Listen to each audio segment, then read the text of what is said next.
اللہ جو لوگوں کے لیے اپنی رحمت کا دروازہ کھول دے تو کوئی اس کو بند کرنے والا نہیں، اور جو بند کر دے تو اس کے بعد کوئی اس کو کھولنے والا نہیں، اور وہ غالب ہے، حکمت والا ہے۔ لوگو، اللہ کے جو تم پر احسانات ہیں ان کو یاد کرو۔ کیا اللہ کے سوا کوئی اور خالق اور رازق ہے جو تم کو آسمان اور زمین سے رزق دے؟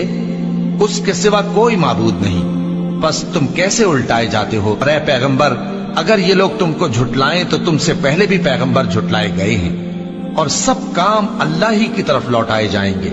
اور ہم نے انسان کو کھنکھناتے سڑے ہوئے گارے سے پیدا کیا ہے، اور جنوں کو اس سے بھی پہلے بے دھوئیں کی آگ سے پیدا کیا تھا، اور وہ وقت قابل ذکر ہے جب تمہارے پروردگار نے فرشتوں سے فرمایا تھا کہ میں کھنکھناتے سڑے ہوئے گارے سے بشر بنانے والا ہوں، بس جب میں اس کو درست کر لوں اور اس میں اپنی طرف سے روح پھونک دوں تو اس کے آگے سجدے میں گر پڑنا۔ چنانچہ